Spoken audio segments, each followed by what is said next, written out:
Assalamu alaikum et bonjour, bienvenue dans l'émission Allah m'a guidé. Cette fois nous sommes en Suisse et précisément à Lausanne où le frère Abdelhamid Gonin s'y était converti il y a une dizaine d'années.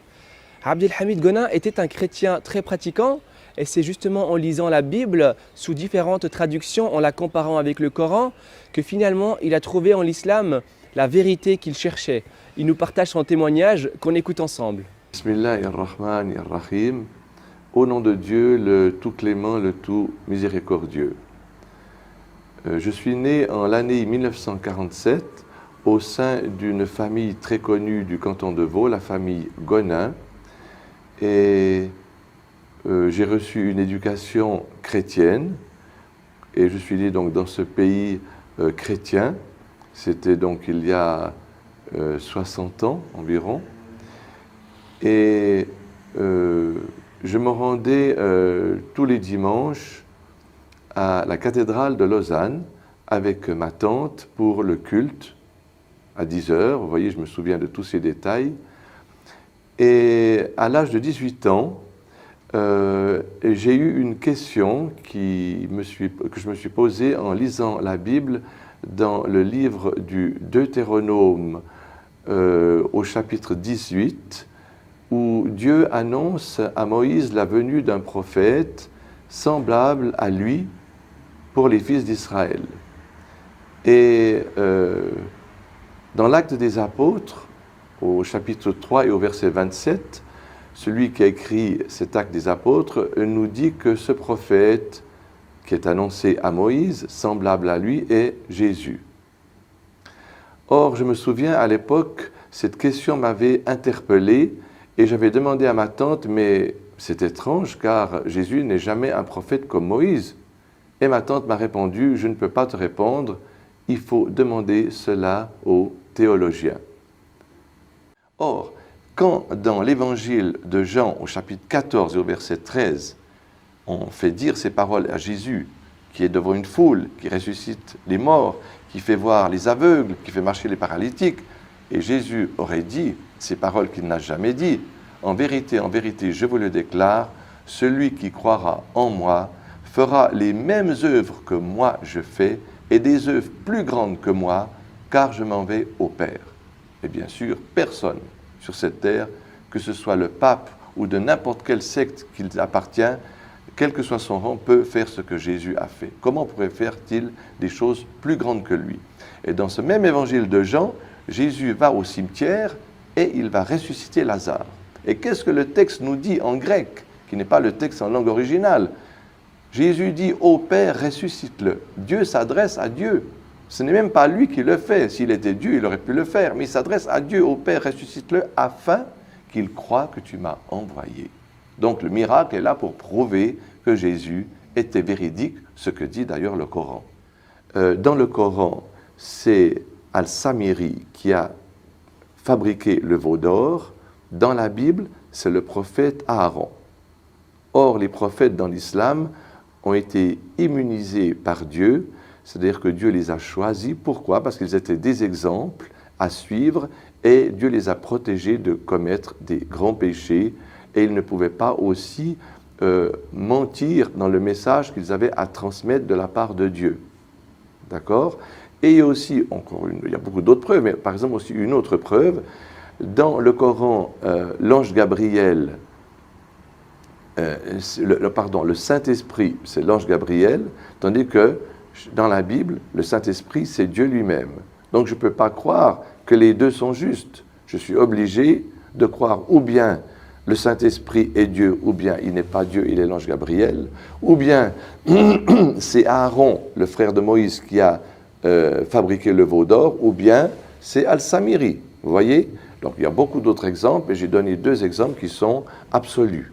C'est donc la connaissance profonde du Coran et de la Bible par laquelle Dieu m'a amené à cette croyance qui ne comporte pas de doute.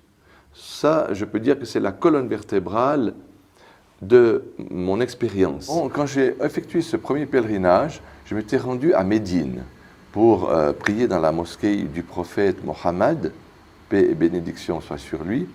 et pour aller le saluer là où il est enterré, donc dans son tombeau qui se trouve maintenant à l'intérieur de la mosquée. Et au moment où je me suis approché de la grille pour lui envoyer un baiser, tout de suite un soldat m'a empêché et m'a dit « La ilaha illallah ». Il n'y a pas d'autre Dieu que Dieu, c'est lui seul que tu dois adorer. Or, moi, je ne voulais pas faire une demande au prophète, n'est-ce pas? Je n'avais pas l'intention de lui demander quelque chose, bien sûr, mais ça m'a plu. Ça m'a plu parce que j'avais l'habitude d'aller à l'église, par exemple catholique, dans ma deuxième phase du christianisme, où je priais évidemment Dieu, je demandais aussi à Jésus, je demandais aussi à Marie, n'est-ce pas? Donc, de m'avoir rappelé ce commandement de n'adorer que Dieu, de n'invoquer que lui, ça m'a en fin de compte beaucoup plu. D'ailleurs, j'avais un ami marocain qui s'appelait Jawad, qui à l'époque où j'allais à l'église catholique chaque jour, il m'avait dit, mais écoute Richard, est-ce que tu penses que Jésus a fait une statue de sa mère et qu'il a prié sa mère? Est-ce que tu penses qu'il a fait une statue de lui et que Marie priait son fils? Non, ils ont prié Dieu. Donc ça, ce sont les hommes qui ont changé son message.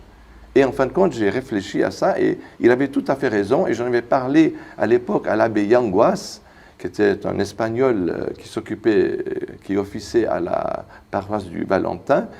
Et il m'avait dit, mon fils, attention, tu ne peux pas aller directement à Dieu. Tu dois passer par Jésus et Marie, car tu as fait trop de péchés. Et j'avais continué encore pendant 1 année et 2 ans à fréquenter l'église catholique jusqu'à ce que Dieu m'a éclairé dans son livre, le Coran de la vérité. La famille Gonin est originaire de la France. Ils sont venus sous le règne de Louis XIV, cela fait environ entre 400 et 500 ans, lorsque le roi Louis XIV, sous l'influence de Marie, de maintenant sa maîtresse, a persécuté les protestants. Donc ce sont les catholiques qui ont persécuté les protestants et c'est à cette époque que les Gonins ont émigré en Suisse. D'ailleurs, cette famille très connue a un illustre ancêtre qui s'appelle Jules Gonin, qui a découvert le décollement de la rétine. Et je me souviens, à l'époque, j'ai travaillé dans une agence qui était près de Chaudron.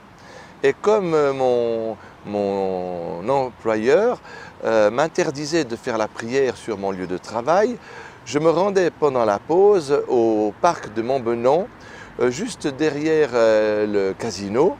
Et là, vous avez justement la rue Jules Gonin.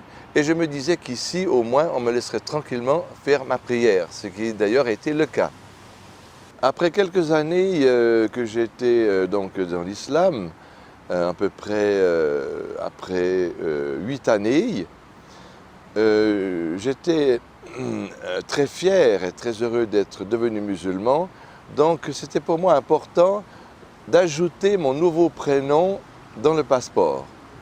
Et pour cela, il fallait que je fournisse des preuves, c'est-à-dire que d'abord mon certificat de conversion, ensuite que je recevais les lettres personnelles avec ce nom.